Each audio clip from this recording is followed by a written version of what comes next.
धर्मेंद्र प्रधान यांचा राजीनामा झालेला आहे। तुम्ही पाहू शकता की हातामध्ये तिरंगा झेंडा घेऊन कांग्रेस राजीनामा झालाच पाहिजे।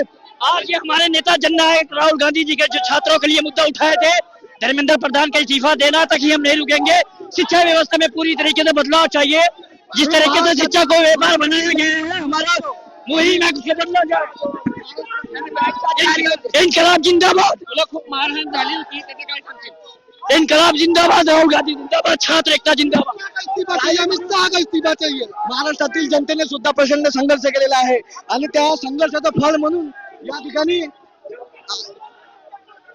हे तुम्ही पाहू शकता पोलीस कशा पद्धतीने लोकांना डिटेन करीत आहेत। हे अशा पद्धतीने इथे महाराष्ट्रातील जनतेने बघून घ्यावं काय पद्धतीने तानाशाही इथे चालली आहे महाराष्ट्रात।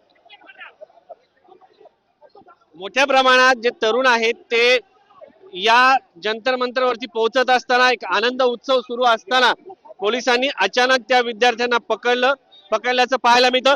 मात्र आता पहिल्यांदा धर्मेंद्र प्रधान यांचा राजीनामा झाल्यानंतर काँग्रेसचे झेंडे देखील आपल्याला या आंदोलनामध्ये पाहायला मिळत आहेत।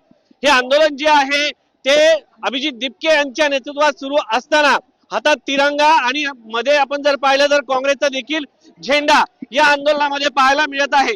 एकंदरीत जर पाहायला गेलं तर मोठ्या प्रमाणात तरुण जे आहे ते आता जंतर मंतर वरती पोहोचलेले पाहायला मिळत आहेत।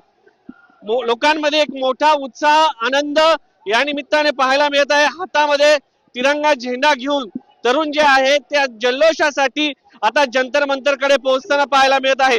लोकांमध्ये मोठा उत्साह या ठिकाणी पाहायला मिळत आहे। जनतेची सरकार जनतेचे ऐकते हे या निमित्ताने स्पष्ट झालेलं आहे। पुणे जर्नलिस्ट विजय सह शिवाजी काळे, पुढारी न्यूज, दिल्ली।